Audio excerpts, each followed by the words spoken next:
Hi friends, എല്ലാവർക്കും good morning. നല്ലൊരു ദിവസമാവട്ടെ എല്ലാവർക്കും. അപ്പോൾ ഞാൻ കാലത്ത് ബ്രേക്ക്ഫാസ്റ്റൊക്കെ കഴിച്ചു കഴിഞ്ഞു. അപ്പവും കുറുമക്കറി ഉണ്ടായിരുന്നു, അതൊക്കെ കഴിച്ചു. പിന്നെ ഉച്ചയ്ക്ക് പൊറോട്ട ഉണ്ടാക്കാമെന്ന് വെച്ചിട്ട്, പാക്കറ്റ് പൊറോട്ടയാണ്, ഗീ പൊറോട്ടയാണ് കേട്ടോ. അപ്പോൾ അതൊക്കെ ഞാൻ ആദ്യമായിട്ട് ഉണ്ടാക്കണത്. അപ്പോൾ എങ്ങനെയുണ്ട് നോക്കാൻ വേണ്ടിയിട്ട് മേടിച്ചതാണ്. കുഴപ്പമൊന്നുമില്ല. എന്നിട്ട് അതൊക്കെ ചുട്ടെടുത്ത് മാറ്റി വെച്ചിട്ടുണ്ട് കേട്ടോ. പിന്നെ അതുകൊണ്ട് തക്കാളി, സവോള, പച്ചമുളക് എന്നൊക്കെ നേരാക്കി വെച്ചിട്ടുണ്ട്. ഞാൻ എനിക്ക് കറി നമ്മളപ്പോൾ വെജിറ്റബിൾ കറി ആയിട്ട് രീതിയിൽ തന്നെ ഉണ്ടാക്കണത്. നമ്മൾ ഹോട്ടലിൽ നിന്ന് കിട്ടില്ലേ കറി, പൊറോട്ടയുടെ കൂടെ കറി കിട്ടില്ല, അപ്പോൾ അതേപോലെ തന്നെ കറി. പക്ഷേ ചിക്കൻ്റെ ഇതൊന്നും ഇടാതെ നമ്മൾ വെജിറ്റബിളായിട്ട് ചെയ്യാൻ പറഞ്ഞിട്ടാണ് കേട്ടോ. വെജിറ്റബിൾ പറഞ്ഞു കഴിഞ്ഞാൽ വെജ് കറി, വെജിറ്റബിളൊന്നും ആഡ് ചെയ്തിട്ടില്ല, നോൺ ചേർത്തിട്ടില്ല എന്ന് മാത്രം.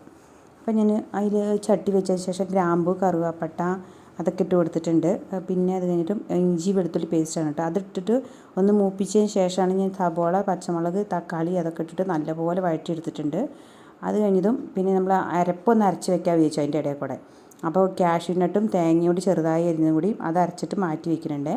പിന്നെ നമ്മുടെ ഈ മസാലയിലെ സബോളയും തക്കാളിയും അതൊക്കെ നന്നായി വഴറ്റിയെടുത്തിട്ടുണ്ടല്ലോ, അതിലേക്ക് നമ്മൾ ഈ മുളക് പൊടി, മല്ലിപ്പൊടി, ഗരം മസാലപ്പൊടി, മഞ്ഞൾപ്പൊടി അത് ആവശ്യത്തിന് നമ്മുടെ എരിവിനനുസരിച്ച് നമുക്ക് ചേർക്കാട്ടോ. മുളക് പൊടിയൊക്കെ ഞാൻ കറിയുടെ ഇതിനനുസരിച്ച് ചേർത്തിട്ടുണ്ട്. 1 ടീസ്പൂൺ മല്ലിപ്പൊടിയൊക്കെ ആകുമ്പോൾ കുറച്ചിട്ട് കൊടുത്താൽ മതി. മല്ലിപ്പൊടി എപ്പോഴും കുറച്ച് മതി കേട്ടോ. അപ്പോൾ നല്ലപോലെ ഒന്ന് വഴറ്റിയെടുത്തതിന് ശേഷം ആവശ്യത്തിന് വെള്ളം ഒഴിച്ചിട്ട് നമുക്കൊരു തിക്ക്, നമുക്ക് ആ കറി എങ്ങനെ കിട്ടും അപ്പോൾ അതിൻ്റെ അനുസരിച്ച് നമുക്ക് വെള്ളം ഒഴിച്ച് കൊടുക്കാം. എന്നിട്ട് നല്ലപോലെ ഒന്ന് വറ്റിച്ചെടുത്താൽ മതി. പിന്നെ നല്ലപോലെ തളയൊക്കെ വന്ന് ഉപ്പൊക്കെ ഇട്ട് കൊടുത്തതിന് ശേഷം നമ്മൾ അരച്ച് വെച്ചിരിക്കുന്ന അരപ്പ് നമുക്കതിലേക്ക് ഒഴിച്ച് കൊടുക്കണം.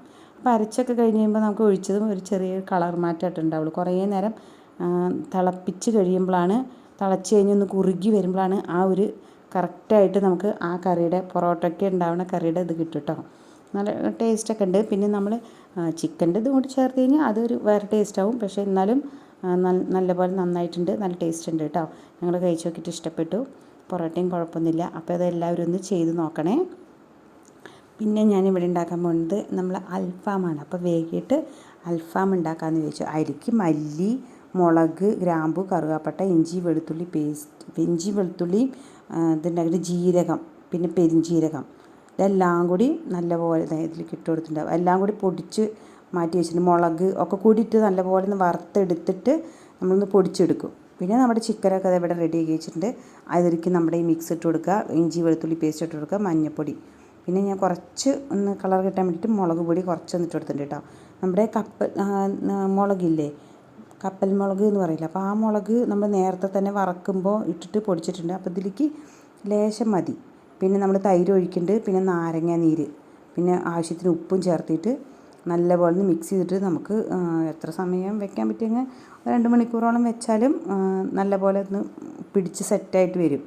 പിന്നെ ഞങ്ങളിത് ഇവിടെ വീട്ടിൽ തന്നെ ഇതുണ്ടാക്കി ഗ്രില്ല് ചെയ്തിട്ട് എടുത്തു. അങ്ങനെ ഞങ്ങൾ അൽഫാം ഉണ്ടാക്കി. ഇത് അടിപൊളി നല്ല ടേസ്റ്റാണ്. ഞങ്ങൾ വീട്ടിൽ തന്നെ ഉണ്ടാക്കിയതാണ്.